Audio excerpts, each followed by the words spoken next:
Welcome everyone to Too Good to Be True. Thank you for taking the time to listen. The subject of today's show is unlocking the mind. In the interest of time, we will just jump to two important disclaimers. Here are the two disclaimers.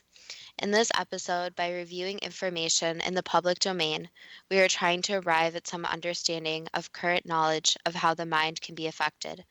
Activity outside that of normal everyday living, which can affect the mind, should only be done under the supervision of a licensed or certified professional.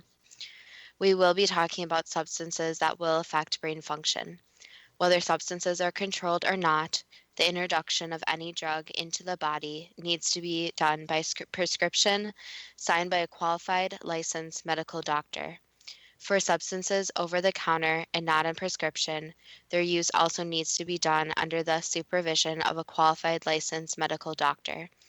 Any use of any controlled substance is subject to applicable laws and statutes, which need to be complied with at all times. Today's subject is your suggestion. Unlocking the mind is right out of my comfort zone. Some time ago, I told you that you should watch the movie Lucy, released in 2014, starring Scarlett Johansson. You haven't seen it yet, have you? Not yet, but I do know that it's about a young woman who accidentally achieves increased mental powers. There's an implicit assumption that the human mind has not reached anywhere near its full potential. Where do you think that assumption comes from? I think it comes from what is known as the 10% of the brain myth. Here's a quote from Wikipedia.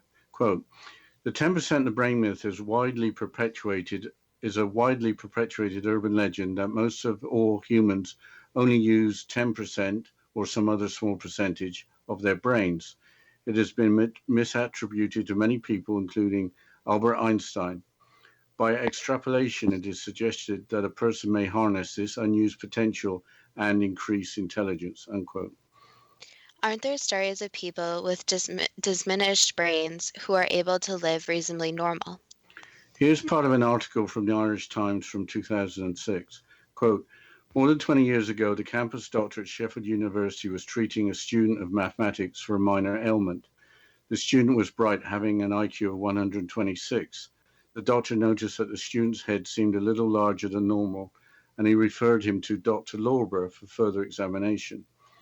Dr. Lorber examined the boy's head by CAT scan to discover that the student had virtually no brain. The normal brain consists of two hemispheres that fill the cranial cavity, some 4.5 centimeters deep. This student had a layer of cerebral tissue less than 1 millimeter deep covering the top of his spinal column, unquote. The student had hydrocephalus. Dr. John Lorber was professor of pediatrics at Sheffield University in Northern England. Were there other cases, or was this just a miracle in isolation? Dr. Lorber studied over 600 cases of hydrocephalus and published in the journal Science in 1980. For one group of individuals with only 5% of a normal brain present, constituting less than 10% of the study, half were profoundly mentally disabled, while the other half had IQs of over 100. Here's a further quote from the Irish Times. Quote, Dr. Lorber concluded there must be a tremendous amount of spare capacity in the brain, just as there is with liver and kidney. He also said that the cerebral cortex of the brain is probably responsible for a great deal less than most people imagine, unquote. The cerebral cortex is a wrinkled outer part of the brain that makes the brain look like a brain. Have there been investigations to how much of the brain is actually used by a person with a normal brain? The television show Mythbusters investigated the 10% of the brain myth in 2010. This was their conclusion, quote, while hooked up to a magnetoencephalogram, MEG, a neuroimaging device that measures magnetic fields produced by the brain's electric currents, Tori exercised 4 different neurological regions with memory drills, math calculations, word associations, and image comparisons. Over the course of the MEG exam, around 35% of Tori's brain jumped into action, bursting the brain myth, unquote. The Tori referred to as Tori Bellucci, one of the show's presenters. That's interesting, but do most experts, including neuroscientists, believe that all of the brain is used? An article from Medical News Today from earlier this year implies that all the brain could be used at different times. Quote, one common brain imaging technique called functional magnetic resonance imaging, or fMRI, can measure activity in the brain while a person is performing different tasks. Using this and similar methods, researchers show that most of our brain is in use most of the time, even when a person is performing a very simple action, unquote. How does functional magnetic resonance imaging, fMRI, work? What is actually imaged in the brain? fMRI shows blood flow in the brain. The parts of the brain being stimulated are indicated by blood flow. We haven't talked about consciousness or awareness of self in the world around us. An article from Scientific American from 2008 explains that neither the human brain nor consciousness is understood. Quote, what's not understood is how clusters of neurons from the diverse regions of the brain collaborate to form consciousness. So far, there's no evidence that there is one site for consciousness, which leads experts to believe that it is a truly collective neural effort, unquote. Have the effects of meditation been studied using brain scans? There are a lot of articles on the subject, but here's part of an article from the New Scientist from 2017. Quote, two new studies published in Science Advances suggest that certain kinds of meditation can change social and emotional circuitry too. The research comes out of the resource project at the Max Planck Institute for Human Cognitive and Brain Sciences in Leipzig, Germany, and looked at the effects of three different meditation techniques on the brains and bodies of more than 300 volunteers over 9 months. One technique was based on mindfulness meditation and taught people to direct attention to the breath or body. A second type concentrated on compassion and emotional connection via loving kindness and meditations and non-judgmental problem-sharing sessions with a partner. A final method encouraged people to think about issues from different points of view, also via a mix of partner sessions and solo meditation. In one study, our MRI scans taken after each 3-month course showed that parts of the cortex involved in the specific skill that was trained grew thicker in comparison with scans from a control group. Mindfulness meditation increased thickness in the prefrontal cortex and parietal lobes, both linked to attention control, while compassion-based meditation showed increases in the limbic system, which processes emotions, and the anterior insula, which helps bring emotions into conscious awareness. Perspective-taking training boosted regions involved in theory of mind, unquote. Mindfulness meditation involves thinking only in the moment. That's interesting. I thought of meditation in terms of raising consciousness, not in terms of training or increasing the size of the different parts of the brain. Here's a quote from the HuffPost blog from 2011 regarding meditation used to reach a higher state of consciousness. Quote, the higher state of consciousness is somewhere in between the waking, sleeping, and dreaming states. Here we know we are, but we don't know where we are. This knowledge that I am, but I don't know where I am or what I am is called Shiva. This state gives the deepest possible rest that one can experience, and one can achieve this through meditation. Meditation helps in two ways. It prevents stress from entering the system and simultaneously releases accumulated stress. With the assimilation of meditation into daily life, a higher state of consciousness called cosmic consciousness dawns within us. Cosmic consciousness perceives the whole universe as part of oneself. When we perceive the world as a part of us, love flows strongly between the world and us. The love empowers us to overcome the opposing forces and the disturbances in life. Anger and disappointments become fleeting emotions that occur momentarily and then vanish, unquote. But are there any other ways of increasing consciousness? In 2017, there were multiple articles in the British press regarding a new scientific study that has found evidence that taking psychedelic drugs might have induced different levels of consciousness. Here's a quote from the London Daily Telegraph dated April the 20th, 2017. Quote, researchers used brain imaging technology to study the effects experienced by volunteers who'd been given either LSD, ketamine, or psilocybin, the psychedelic compound found in magic mushrooms. On measuring the magnetic fields produced in the brain, scientists found that across all three drugs, the neural signal diversity was reliably higher. This finding shows that the brain on psychedelics behaves very differently from normal, said Professor Anil Seth, co-director of the Sackler Center for Consciousness Science at the University of Sussex, who led the research. During the psychedelic state, the electrical activity of the brain is less predictable and less integrated than during normal conscious wakefulness, as measured by global signal diversity. Since this measure has already shown its value as a measure of conscious level, we can say that the psychedelic state appears as a higher level of consciousness than normal, but only with respect to this specific mathematical measure. Ketamine is a medication mainly used for starting and maintaining anesthesia and is used extensively in veterinary medicine. We'll have to continue talking about this point and more about unlocking the mind and understanding the mind after the short break.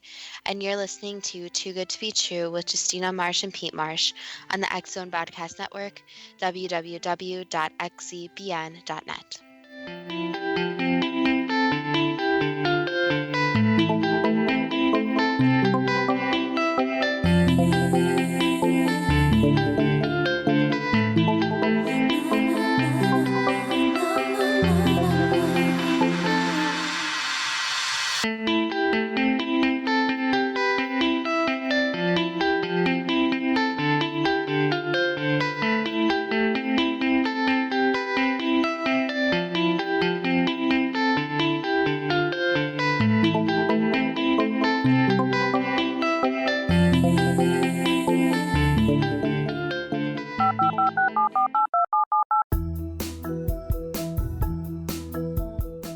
Did you know that when you're on the road with limited data or Wi-Fi, you can still listen to the X Zone Radio Show with Rob McConnell, The Science of Magic with Gwilda Wiyaka, X-1, Dimension X, Space Patrol, and every minute of the X Zone Broadcast Network by calling 213-401-0080, courtesy of Audio Now. No smartphone, app, or internet needed. It saves your data plan and it's free if you have unlimited minutes. Call 213-401-0080 to listen on any phone, anytime, anywhere. Remember 213-401-0080 for the best of the paranormal, parapsychology, and sci-fi radio programming anywhere, 24/7, 365.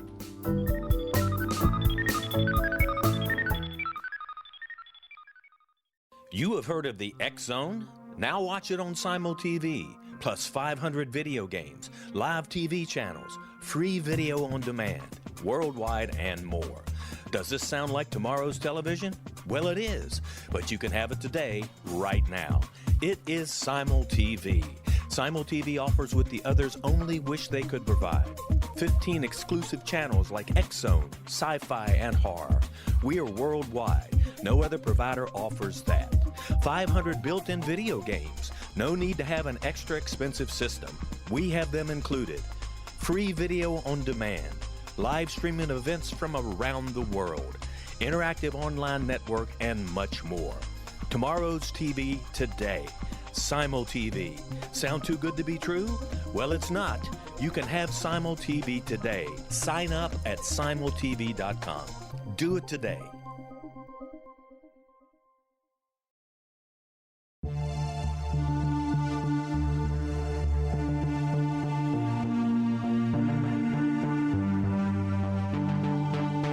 We live in rapidly shifting times of extreme volatility and uncertainty.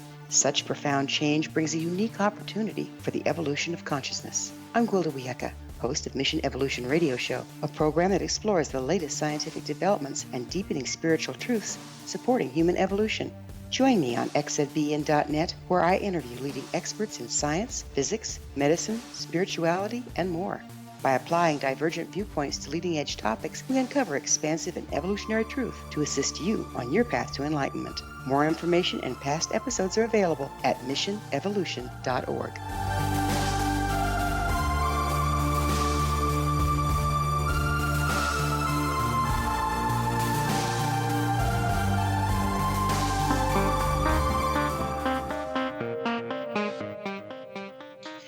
Welcome back to Too Good to Be True. And before the break, we were discussing increasing consciousness and different ways.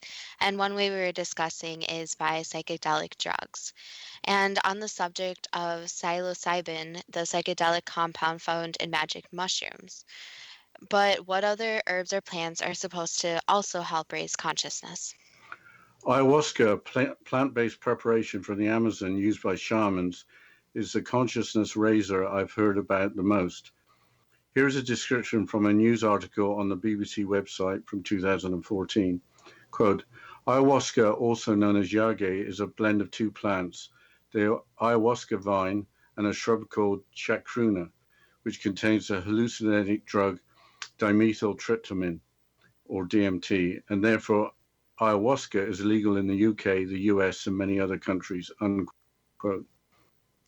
What does the DMT and ayahuasca do to the mind? Here's part of an article from the website Motherboard from 2016. fMRI brain scans have shown that ayahuasca can decrease the activity in the brain's default mode network or interaction regions of the brain, which, when overactive, is associated with depression, social phobia, and anxiety. It also can help users enter a meditative state. DMT is also associated with proteins responsible for neuroplasticity, memory, and even neuron regeneration. When these proteins combine to specific receptors in mitochondria and endoplasmic reticula, they can also potentially kill certain kinds of cancerous cells, unquote. Neuroplasticity is the ability of the brain to change in terms of transferring a brain function to a different location. Mitochondria are the parts in cells that produce chemical energy from food. Endoplasmic reticula are the network of membranes found throughout cells connected to the nucleus. What is the main difference in experience between DMT, the main ingredient in ayahuasca, and other hallucinogens? The main difference I could find is that with DMT, the person having the experience knows that they are hallucinating, whereas with other substances, it's just a matter of hallucinating. That might suggest that there is greater consciousness with DMT. In the United States, DMT is classified as a Schedule I drug, having no medical use with a high potential for abuse. So why would you use DMT or ayahuasca? Former British television presenter David Icke describes in great detail his ayahuasca experience in his book, Tales from the Time Loop, published in 2003. He describes the purpose for taking the drug. Quote, South American shamans for hundreds of years at least take people into other states of consciousness beyond the five sense realm. Ayahuasca is known as the teacher plant because it allows people to experience these unseen realms where so much can be learned about self, life, and reality. It is also dubbed the plant of the gods, no doubt because it can allow you to see those dimensions where the gods of the myth reside, unquote. What happened when David Icke took the drug? He took the drug twice on different nights. The first night, after an hour, Zoe, the person assisting David, announced that it was okay to lose his cookies.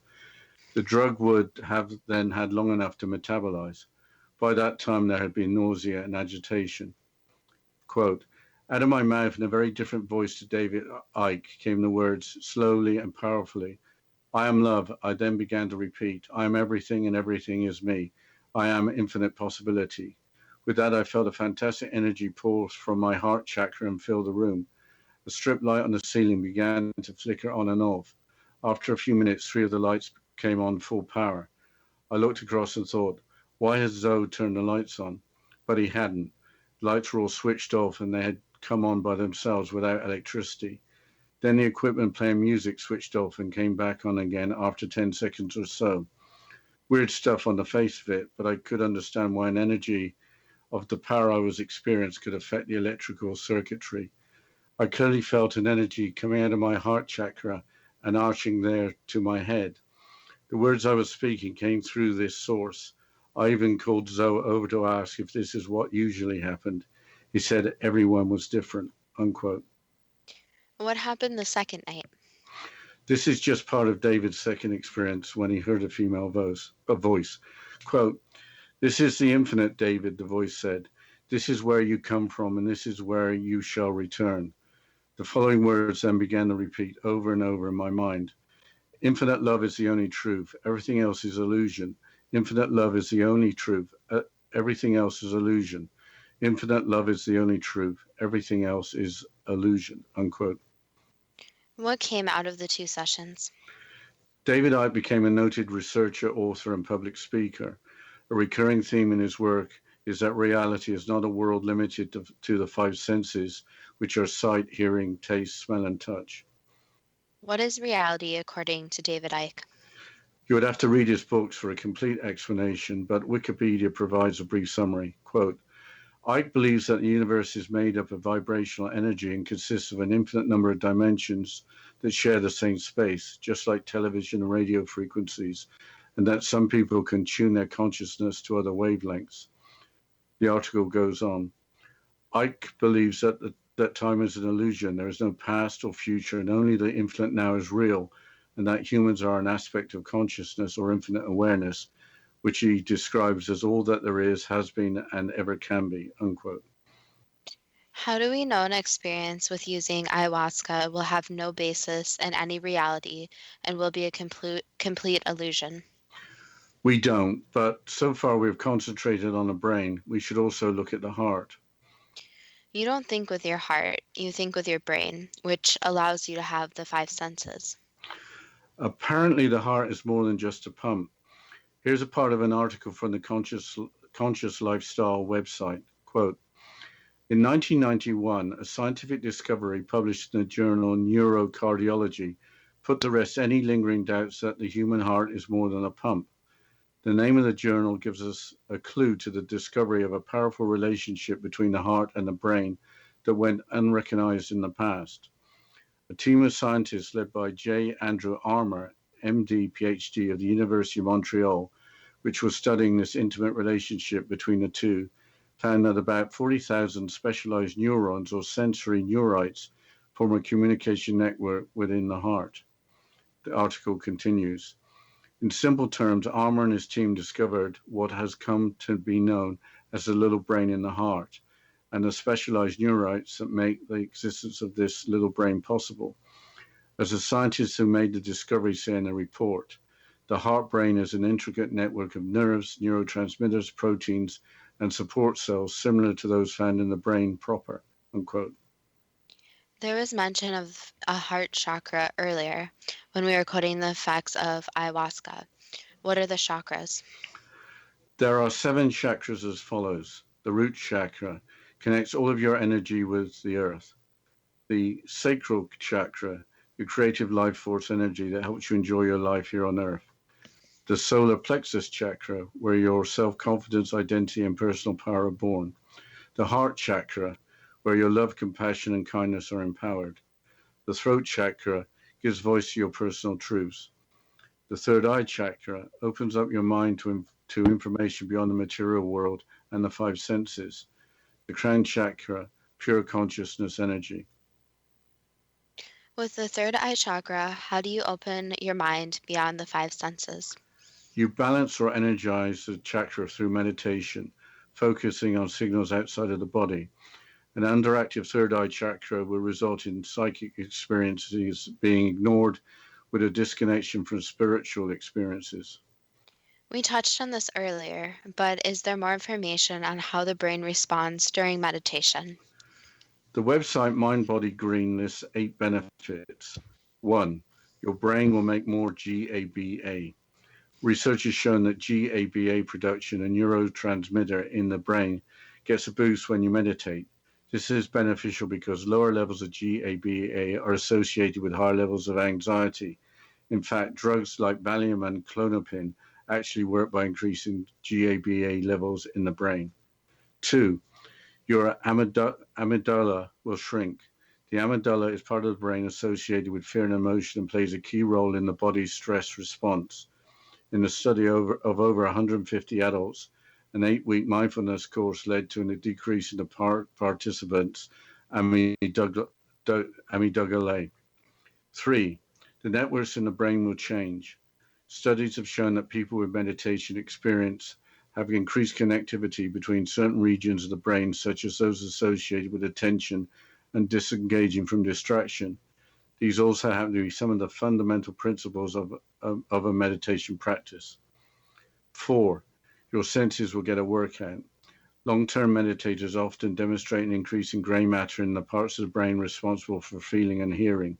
This makes sense because mindfulness is all about closing your eyes, filtering outside stimulation and focusing inward, all of which can enhance your other senses. 5, your mind will look more youthful. The cortex is the part of the brain that shrinks as we age.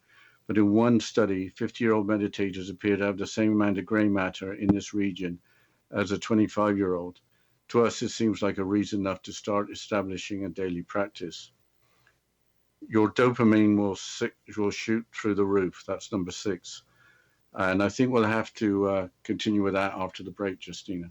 Yes, after the break, we'll discuss how meditation is related to unlocking the mind and then go into the questions and the psychic insight about unlocking the mind. But you're listening to Too Good to Be True with Justina Marsh and Pete Marsh on the X Zone Broadcast Network, www.xzbn.net.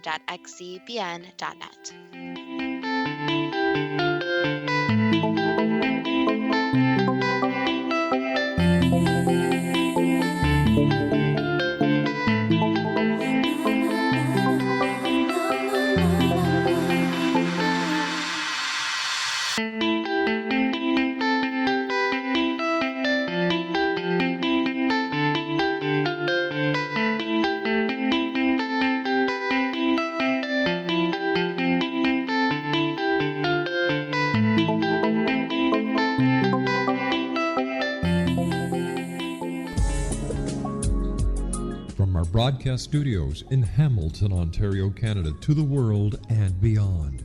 You're watching the X Zone Broadcast Network, www.xzbn.net.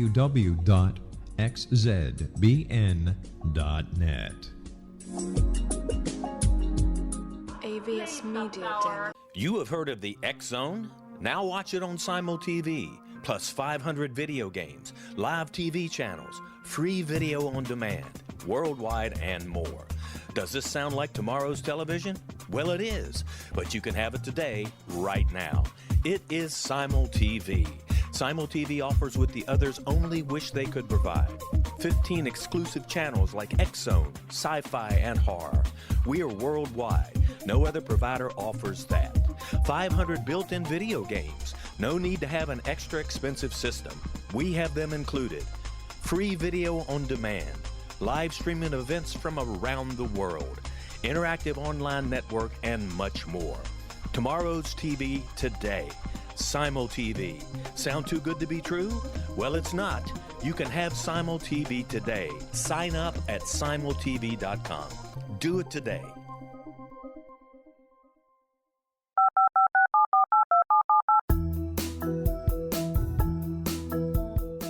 Did you know that when you're on the road with limited data or Wi-Fi, you can still listen to the X Zone radio show with Rob McConnell, The Science of Magic with Gwilda Wiyaka, X-1, Dimension X, Space Patrol, and every minute of the X Zone Broadcast Network by calling 213-401-0080, courtesy of Audio Now. No smartphone, app, or internet needed. It saves your data plan and it's free if you have unlimited minutes. Call 213-401-0080 to listen on any phone, anytime, anywhere. Remember 213-401-0080 for the best of the paranormal, parapsychology, and sci-fi radio programming anywhere, 24/7, 365.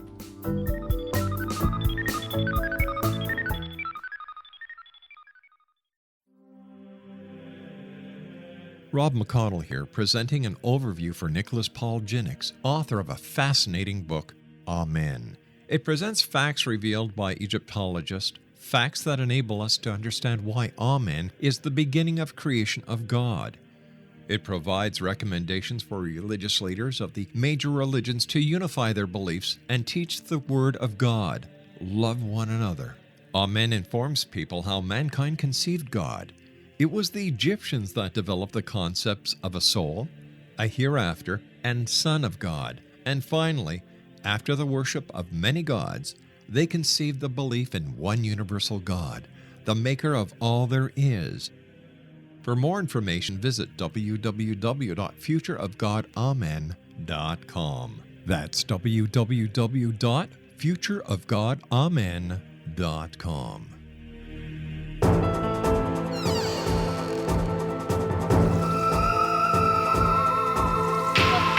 Welcome back to Too Good to Be True. And before the break, we were discussing meditation and 8 benefits of meditation from the website Mind Body Green. And Dad, I believe you were on number 6, that your dopamine will shoot through the roof. That's right. Famously known as the reward chemical, dopamine is associated with all things pleasurable, sex, food, and meditation.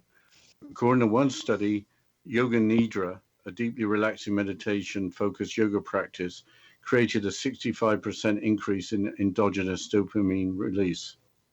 7. You will create more folds in your brain. A study by the National Institutes of Health showed that meditators had more folds in the outer layer of the brain. This folding is known to boost how well the brain processes information. And finally, number 8, nephroephrine levels will drop. Nephroephrine, or NE, is another neurotransmitter involved in anxiety.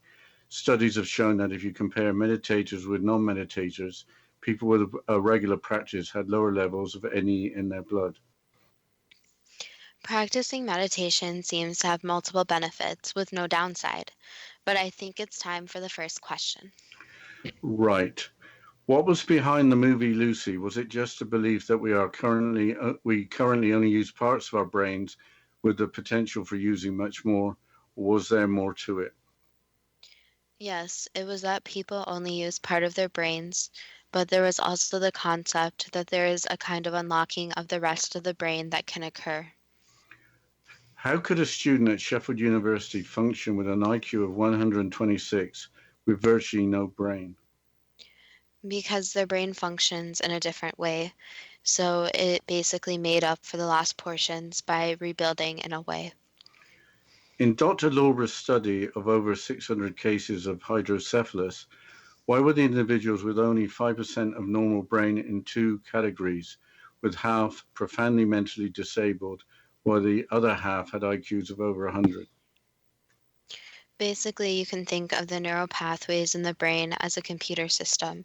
So the ones that could not function, basically you could think of them as electrical pathways. Electrical pathways were not connected. However, with the other ones that could function, the IQ relation to it was that the different electrical pathways could reconnect in a different way. So you can picture kind of a computer and the different electrical parts and this new soldering of electrical parts where now the computer functions in a different way but still functions. For those with hydrocephalus and profoundly mentally disabled, were their brains not functioning like a computer? It still functions like a computer, but it functions in a way where there are different electrical pathways that weren't soldered together in the proper way. So the new pathways forming just did not connect up 100%, which causes issues in their brain. However, even when someone has different mental disabilities, it doesn't mean that their brain isn't functioning. It just means it is not functioning in the traditional way. So what they're seeing and what they experience might just not be the quote normal way. Was Dr. Lorber correct in his conclusion that there must be a tremendous amount of spare capacity in the brain, just as there is with the liver and the kidney? Correct. So that is what is meant by different electrical pathways. You can think of it visually as soldered back together because these pathways were not being used before, so they are kind of spares. Is the cerebral cortex of the brain responsible for a great deal less than most people imagine? That could be said. So each part of the brain functions together. So again, using the computer analogy, all the different parts of the computer have to be there for each part to function individually. So yes, it's used for a lot, but you need the other parts too. Was the television show Mythbusters correct in that typically 35% of the brain is used when being worked with various tasks? It depends from person to person, so there's going to be some fluctuation in the numbers, but approximately. But some people use a little bit more, some people use a little bit less. Is all of the brain used at different times? You mean the whole brain is used at different times in a person's life? Let's say within a week of a person's life. No, there are parts of the brain that are not really functioning, you could say. What about during an entire lifetime? No, there are parts of the brain that you would have to basically awaken or turn on so that those parts would actually be used. So over different generations, different parts of the brain were developed and used, while other parts of the brain basically got more shut down. Does fMRI correctly represent use of the brain in different locations by indicating blood flow? So it's the current understanding that yes, but there are still more technological advances that could happen since it's not showing specifically what's happening, it's showing a larger picture. Is consciousness a collective neural effort without a particular site in the brain? That could be a partial definition for it, yes, but consciousness actually includes a lot more than just the brain and relates back to the soul and the existing part. So it wouldn't be said that it's the brain functioning alone. How does mankind break out of the cycle of using the brain, which is not understood, to understand the brain? Basically, it would take technology to be able to overcome the human bias and the limitations of humanity. So that's the problem, is that there's this fine line that technology would have to go pretty far, but you don't want the technology going too far. If technology went too far, would there be too much control of the people? Yes, and also all the different sci-fi movies about robots taking over and artificial intelligence taking over. So there's this fine line between building something that's very smart, such as technology to scan the brain, but something that's not too smart that would actually overcome humans and have a larger capacity than humans. How can meditation increase the size of different parts of the brain?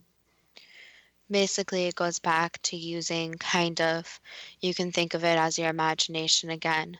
So your imagination starts in childhood and is part of your brain that is kind of turned off. And imagination doesn't mean that what you are seeing in meditation is not real, but more that it expands the boundaries. So there are not these walls up that are put throughout life. Since when you start as a child to grow older, basically, you use parts of your brain that are taught over and over and over again. So, for example, if you were taught math in school, you're going to use that part of the brain over and over and over again. It's a similar concept to meditation, where you're opening up these different parts of your brain and using it over and over again. So you train your brain to be able to use that part again. Could a person meditate to get back their childhood imagination? Yes, you could. Is a higher state of consciousness somewhere in between waking, sleeping, and dreaming states where we don't know where we are? That's a very vague question as an answer for what it would be. But yes, that would be a very short summary for it.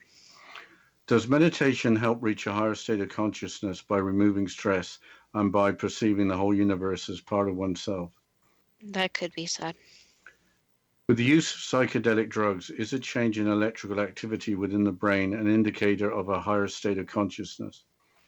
So that's where the individual properties of each person would come into play. So there really wouldn't be a full consensus that these different drugs would help with a higher consciousness, since it would really depend on the person and the drugs.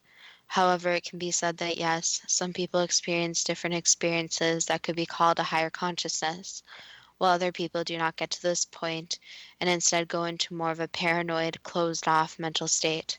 So that's the problem with drugs, is that you never know how someone's body will react and what their experience would be like. With the use of psychedelic drugs, what is meant by a higher state of consciousness, but only with respect to a specific mathematical measure? Basically, that again goes back to each individual person. So each person is going to be able to unlock these different parts of their brain in a unique measure that is unique to themselves. But again, it would also depend on the many different factors, and also it depends on which drug is actually used. Is it true that in general, meditation calms the brain while hallucinogenic drugs stimulate the brain? That's the scientific understanding, yes. Is that the correct understanding? In general, yes. Why aren't drugs or natural substances, sorry, I'll start that again. Why aren't drugs or natural substances researched that reproduce the effects of meditation? because they are not necessary for meditation, and that would cause a dependence on these drugs, while meditation is something that can just naturally be done without the use of any extra different drugs or natural remedies or anything like that. So it's something that is already inherently programmed into humans. Why is ayahuasca used by shamans in South America? Just because of their culture and traditional thinking, and it's something that does work for them. But again, it needs to be stated that it's not something that anyone should use. So they have, you could call it their own protocol in how to use it, and it's their tradition. Can ayahuasca calm the parts of the brain associated with depression, social phobia, and anxiety? That could be said. Can ayahuasca help users enter a meditative state? Yes, but again, it's not necessary for a meditative state. Can ayahuasca have health benefits? Yes and no. Again, there are risks and benefits. Does ayahuasca or DMT, unlike other hallucinogens, have the effect that the user knows they are hallucinating while they are hallucinating? It depends on the person. So for the majority, yes, they will know, but some people will not know they are hallucinating, and that would lead to negative emotions, paranoia, even behaviors that are very risky.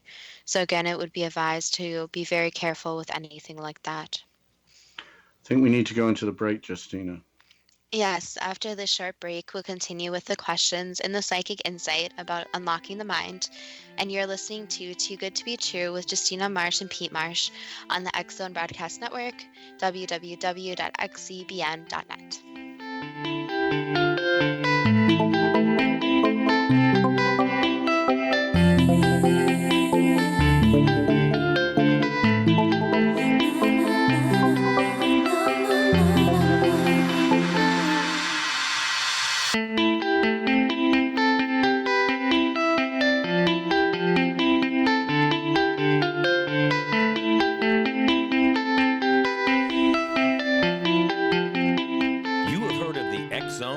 Now watch it on Simul TV, plus 500 video games, live TV channels, free video on demand, worldwide, and more. Does this sound like tomorrow's television? Well, it is, but you can have it today, right now. It is Simul TV. Simul TV offers what the others only wish they could provide. 15 exclusive channels like X-Zone, Sci-Fi, and Horror. We are worldwide. No other provider offers that. 500 built-in video games. No need to have an extra expensive system. We have them included. Free video on demand. Live streaming events from around the world. Interactive online network, and much more. Tomorrow's TV today. Simul TV. Sound too good to be true? Well, it's not. You can have Simul TV today. Sign up at simultv.com. Do it today. The new nonfiction book, Razor of Madness, is similar to cult movies like Clockwork Orange, Dragon's Tattoo, or The Other Side of Hell. Wayne Morin Jr. and Thomas Lee Howell expose widespread and systematic deficiencies in this thought-provoking tell-all novel. Mind control rages among scholars in law schools. Human rights are ignored while thought reform and mental manipulation are accepted practices used as behavior modification. Dr. Louis Jolyon West comes to mind. Media and public scrutiny shows that United States mental hospitals are in fact destructive murder industries. Razor of Madness expose novel details this epidemic through an in-depth professional and personal investigation. For decades, there has been a revolving door policy that still releases killers and pedophiles back into society. The maestro of mind control continues to haunt America to this very day. Razor of Madness is available in paperback or as a downloadable ebook at Amazon.com.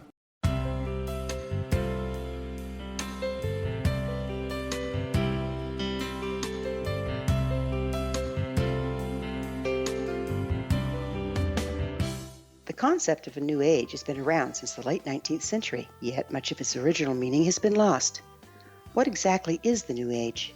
Is it a religion, a collection of obscure esoteric practices, a series of doomsday predictions, or an astrological event? The New Age Chronicles is a unique complementary publication bringing reason and grounded information to separate fact from fiction.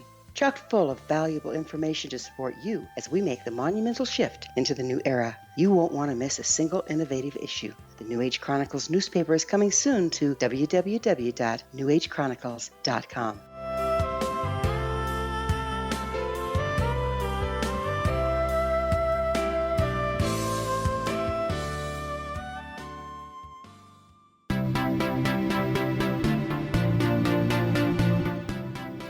Welcome back to Too Good to Be True. And before the break, we were going through the questions and the psychic insight about unlocking the mind, and we were just discussing ayahuasca.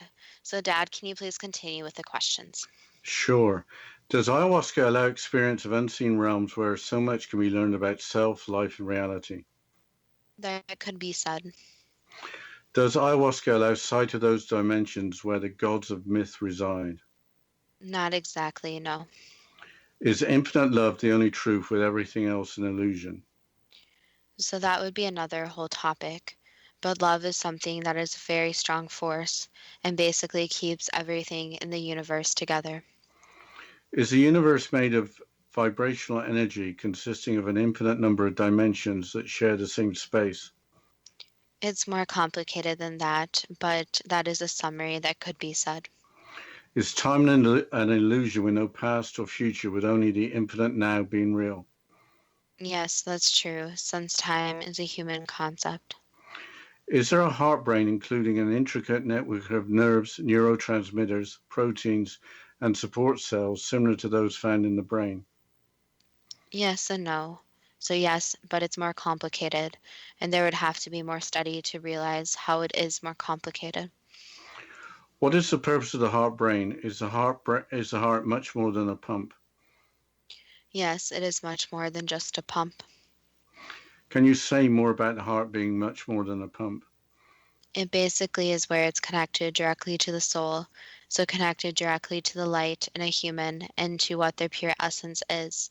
So it functions also kind of a safety net, and it also affected by different emotions. So if it was just a pump, it would not be affected by different emotions, just as the brain is affected by different emotions. Why was the discovery of the heart brain, not met with more publicity, especially with the symbolism of the heart being used for love or attraction? Because there is not enough research and not enough study on it yet. So right now the consensus is that the heart's very important, but it goes back to the different individual beliefs and what people think the heart and soul really are. So it's tricky when this goes into religion and spirituality. What happens when there's a heart transplant? Does that change the connection with the soul? So basically, when there's a heart transplant, then there's a little bit of, you can think of it as a soul living there, it leaves, and there are kind of remaining fragments. So there are small little particles remaining from the soul. You can think of it visually.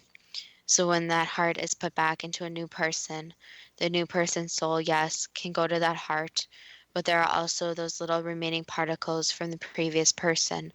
So that's why even other transplants with different organs sometimes lead to small little differences in the person. But the thing with the soul, since it's energy, it can be transferred very easily. But with a brain, it's even more complicated because that has consciousness. And that also would be very hard to transfer from one person to another. So transferring a brain from one person to another would not be a very smart idea. Are there 7 chakras in the body from the root chakra to the crown chakra? That can be said, yes. Can you help unlock the mind by balancing the energy of the chakras? Balancing energy helps the body overall, and yes, that could be one of the ways for where you try to open up your brain more. During meditation, can your brain make more GABA? That could be said. With meditation over time, can the amygdala shrink? In some people, yes. With meditation over time, can there be increased connectivity between certain regions of the brain, such as those associated with attention and disengaging from distraction? Yes. Can long-term meditation increase gray matter in the parts of the brain responsible for feeling and hearing? Yes.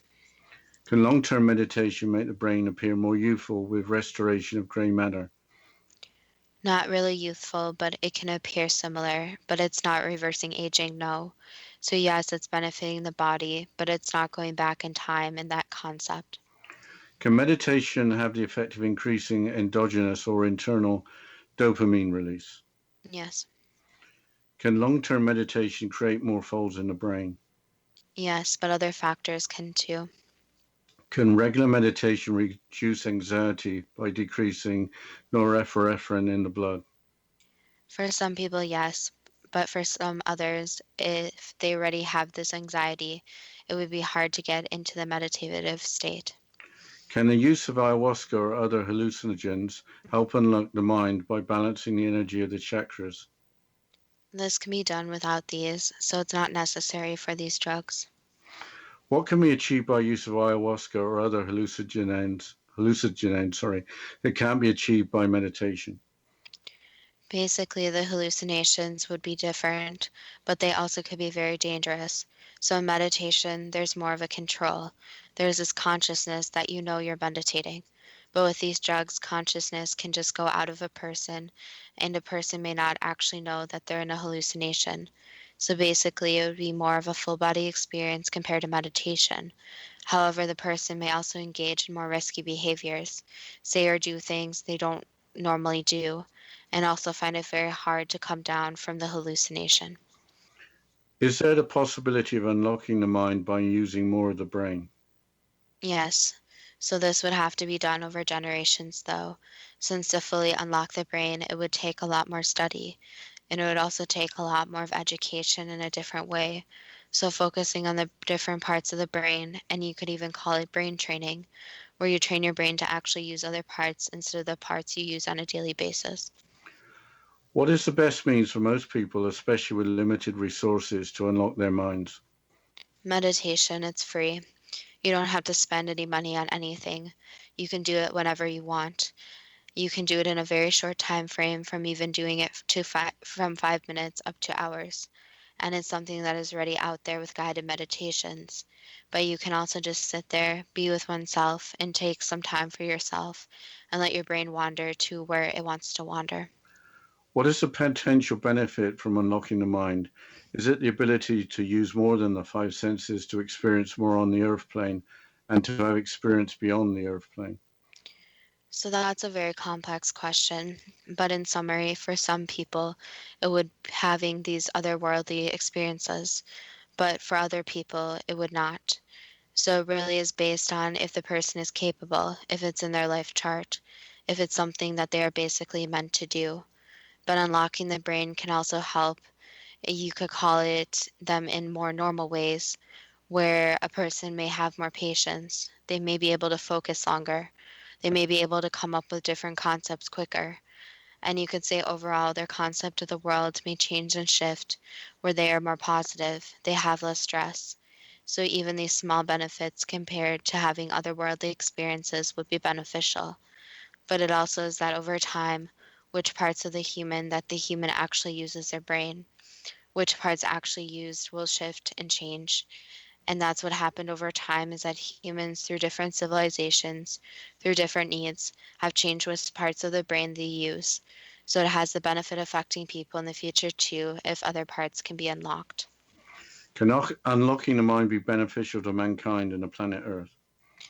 Yes, and it can also help connecting with planet Earth, being more aware of what the Earth really is, what the plants and animals are, feeling the different energies of those, and also with mankind. It can basically see things in a different perspective and increase the positive experiences and get rid of the negative experiences, where you have more positive emotions compared to the negative emotions, and also use your brain in different ways so that society can move on in a more wide range. So that goes back to imagination, where if someone can think in a different way, that means that different possibilities unlock, and then new ways that humans can build and mold and shape things can exist. What can we learn from scientific research into the effects of hallucinogens and into the effects of meditation? Basically, that there needs to be continuous research, but again, everything needs to be done in a safe environment. And also that even for the small reasons that researchers need to keep studying meditation, even for the stress relief benefits. And again, going back to the other questions, is that there is a lot the scientists don't know yet that is waiting to be unlocked. That was the last answer. Are the benefits of meditation, including helping unlock the mind, too good to be true? That depends on what you are prepared to believe. Well, that was interesting, as I always say. One angle I didn't expect was if we understood the brain better, we put ourselves at risk because there could be more artificial intelligence and we would perhaps have very unfortunate lives. So that was one aspect of all of this that I didn't see coming. And maybe it's a good thing we don't understand our brains too well. I think that could actually be a future episode, Dad, is artificial intelligence, since that's been in the news a lot. And there's been a lot of study in robots and upcoming technology and all that kind of stuff. Yeah, I think we touched on it in the past. I can't remember which episode, but we talked about how the computer in 2001, A Space Odyssey, and Mr. Spock in Star Trek being a representation of AI.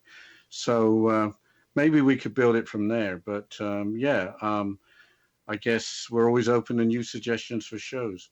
Yes, that leads into my next statement that we are always looking for new suggestions from listeners, and you can contact us at our Facebook page at Too Good to Be True with the first T spelled TWO, or our website at togoodtobetrue.net. And we're always looking for new suggestions. So if you want us to go into a little bit more about the actual minds behind artificial intelligence and kind of, we've touched on it before, but maybe more about the actual minds and what goes into that, then feel free to contact us or with any other suggestions or comments. And as always, thank you so much for listening to the show, and we look forward to next week's show.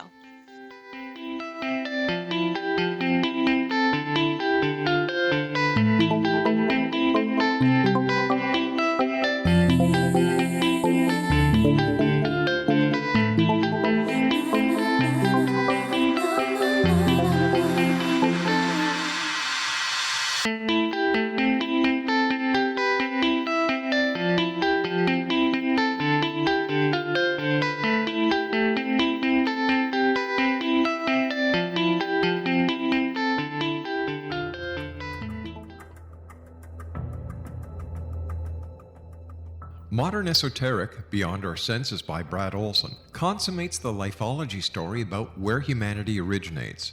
It is the lost continents, the primitive wisdom, the mythos of creation, and the rethinking of ancient history as we are taught in academia. There is much more to the story than what we have been told.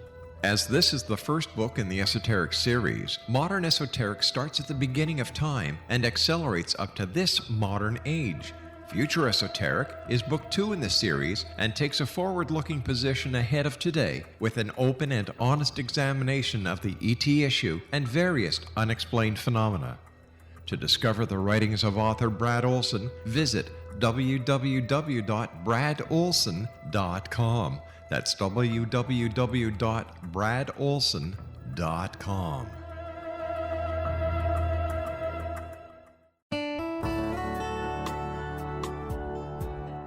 Are you or is someone you know struggling with addictions, depression, anxiety, relationships, low self-esteem, lack of confidence, grief, success, and prosperity?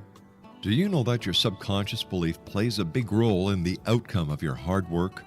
We can help you permanently change the beliefs that may be the reason for your struggles and failures. We care about getting you the return on your investment and the results you are looking for. We can help you be free of the limitations of your past and in realizing your highest potential. We work with people by phone and Skype.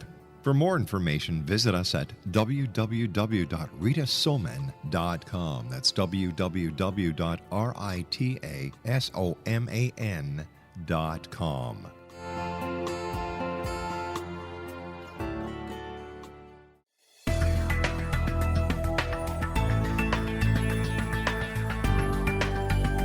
Do you think you have energy problems in your home? Do you feel better when you're away than when you're home? Joey Korn is a global leader in the world of dowsing who specializes in personal energy clearing and space clearing.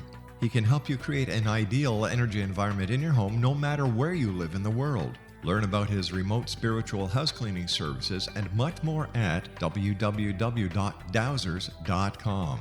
You can get Joey's book, Dowsing, A Path to Enlightenment, as well as other dowsing books and tools, Kabbalah books, and Walter Russell books. Joey's work is really amazing. Go to dowsers.com right now. That's DOWSERS.com or call 1-877-DOWSING. That's 1-877-369-7464.